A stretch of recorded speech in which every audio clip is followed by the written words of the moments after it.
Hello, everybody. All right, let's get this started. We're talking about end-to-end type safety. So, what is type safety? First, who are my TypeScript fans out there? Yeah, I've got a lot of them. Oh, great. So this will be some review here, and then we'll go into a little bit more detail. All right, so with type safety, this is the definition I like. You might see it's the ability of a programming language to prevent type errors during compilation. So you're probably thinking, well, what is type errors? Well, the best way, let's show an example of this. So we have const A equals a string 2, and we have const B equals the number 2, and then we try to sum them up.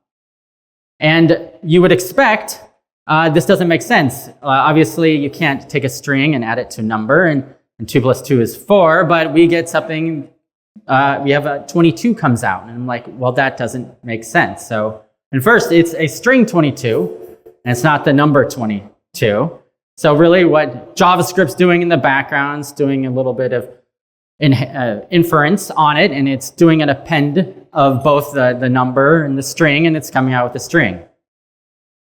Of course, when I see things like this, when I'm doing software development, it's like, okay, this obviously doesn't make sense, and what's one way I could have fixed this? Well, here's TypeScript to help us out. So now we can have a sum, we can type it as number, and then when we do A plus B, well, then you will get a red squiggly line in your editor, or if you, depending on how you're doing compilation, it will give you an error and say something like this. Type string is not assignable to type number. So obviously we can't assign it. And that makes me happy as a TypeScript user that my editor is going through and correcting obvious mistakes like this, and I'm pretty happy about it. And just a real quick for those who have not heard of TypeScript, but it's basically an open source, high-level programming language developed by Microsoft. So a little bit about me, if you don't know. I'm a developer advocate for AWS Amplify. We'll get into what AWS Amplify is in a little bit. You may see me on Twitter at EricCH. I also have a YouTube channel called Program with Eric, where I spend a lot of time just teaching what I know in the Vue ecosystem in the world. It's a lot of fun, and you can find that at eric.video. I'll also be around the conference. If you see me around, stop me, say hi. If you see my YouTube channel, give me a shout out too. I'd like to see and talk to people that have watched it, which some of you have done already. So so we're gonna have 3 goals of this quick talk today. We kind of went over a little bit about what type safety is, but let's talk about end-to-end type safety. What problems does it solve, and show some examples using Amplify. So what is end-to-end type safety? Hope I'm not getting too much feedback here. So let's begin with the front end. Now we're all good JavaScript, we're all good TypeScript developers, so our front end is typed, and let's assume our back end is typed too.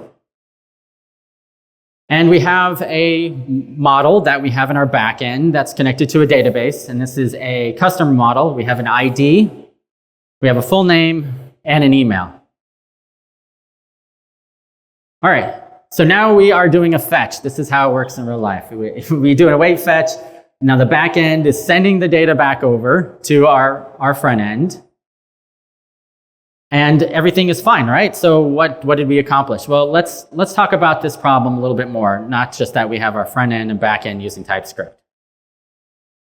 Let's imagine the same scenario. We're doing a fetch from the front end. We're grabbing some data from the back end. But now we have a change. You can see here, our definition in the back end is no longer just that full name. Now we have the first name, the last name, and a middle name. And I don't know if you've ever been as a front-end developer and worked with a back-end team, and then they change something, and then the next time you do something, it's like, oh, everything's broken, like you're making calls and nothing's working right. And there's ways of helping fix this problem. So in the same scenario, now we have this big different object being returned from the back end to the front end. We still have this fetch call. But now the front end isn't aware of this change. So we think we can do a customer.fullname And of course, doesn't work, or we get undefined or null, or it just doesn't, it's not what we expect.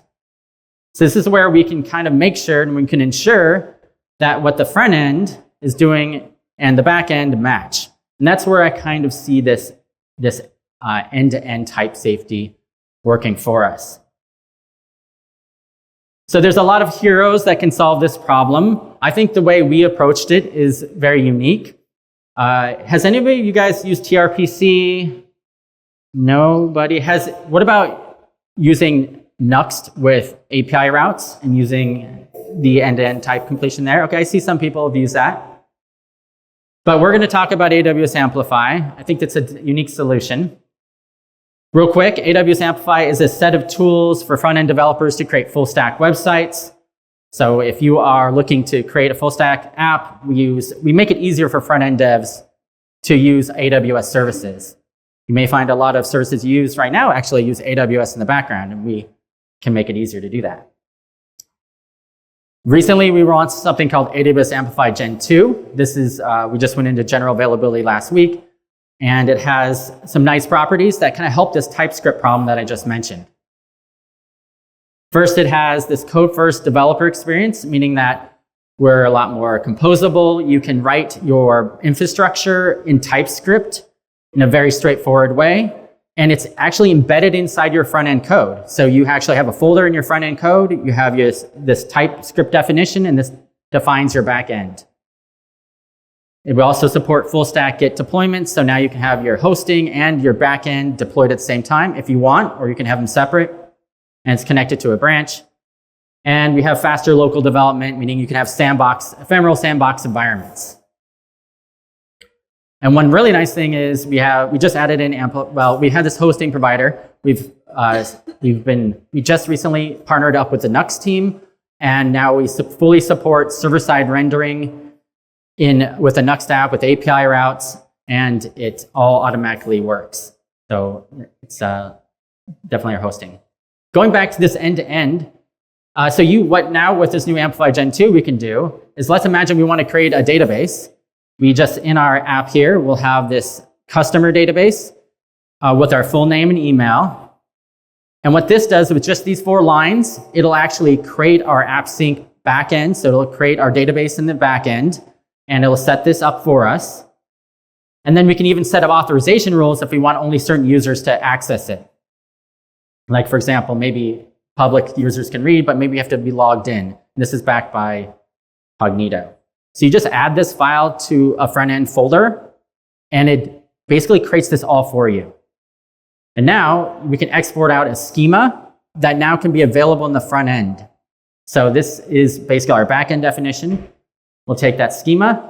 Now we jump to our front end, our favorite framework, either Nuxt or Vue. You don't have to use API routes or anything for this. You just have basically a folder in your front end that defines everything. And then when you can jump into your front end, and in one of your components, you start off, you use this generate client, you pass in the schema, which is already defined for you.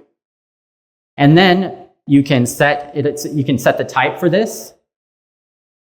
And you can do all your create, read, update, deletes using this. It's all typed for you. It's going to be in sync exactly with the backend, so your backend and front end will never be off. So in conclusion, with Amplify Gen 2, we have basically your backend infra with TypeScript. We have that we solve that end-to-end type safety problem that we just showed earlier, and you have some more confidence to ship. And if you want to get started, you can go to docs.amplify.aws. We have a pretty large free tier, and just click to get started. Thank you.